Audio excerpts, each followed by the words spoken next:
નમસ્કાર દર્શક મિત્રો, આપ જોઈ રહ્યા છો બિફોર ટેટ ન્યૂઝ ગુજરાત. હવે જોઈએ અગત્યના સમાચાર. સુરત જિલ્લા પોલીસ વડા હિતેશ જોઈસરને જિલ્લા પોલીસ પરિવાર દ્વારા માન સન્માન સાથે ભવ્ય વિદાય આપવામાં આવી હતી. વિદાય સમારંભ દરમિયાન પોલીસ કર્મીઓએ ફૂલોની વર્ષા કરી ભાવભીની વિદાય આપી હતી. હિતેશ જોઈસર છેલ્લા 3 વર્ષથી વધુ સમય સુધી સુરત જિલ્લા પોલીસ વડા તરીકે સેવા બજાવી હતી. તેમની કામગીરી દરમિયાન કાયદો વ્યવસ્થા જાળવવામાં તેમણે વિશેષ ભૂમિકા ભજવી હતી.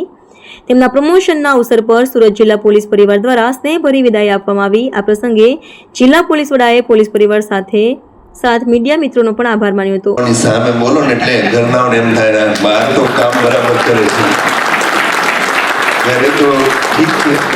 તો આપણે ગેટમાં અંદર જઈએ, ગાડી જેવી પ્રવેશમાં ગેટની અંદરની બહારની ગલીમાં ગાડી બધાને ખબર હોય એટલે ગાડીને નિર્જીવ પ્રાણીને પણ ખબર પડી જાય, નિર્જીવ પ્રાણી નહીં નિર્જીવ વસ્તુને ખબર પડી જાય કે હવે ઘર આવે છે. એટલે એમાં તમે આવું બધું સારું સારું બોલો. અને એટલા માટે તો શું છે કે વિદાયમાન પ્રસંગે હું પોતે ઈચ્છું કે ઘરના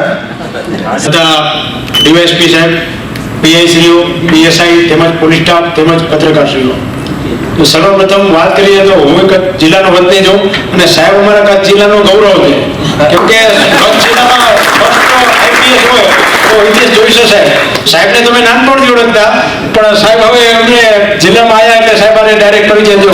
બાકી સાહેબ અમે તો આપણે ઓળખતા તો નાનપણથી સાહેબને સાંભળ્યા અને સાહેબના કારણે કચ્છ જિલ્લામાંથી પણ બીજા યુપીએસસીની પરીક્ષા દેવા પ્રેરણા હતા અને ત્યાર પછી બીજા પણ અમુક બન્યા છે, આઈઆરએસ બન્યા. બિફોર ટેટ ન્યૂઝ ગુજરાત સાથે રિપોર્ટર પ્રશાંત પટેલ, બારડોલી.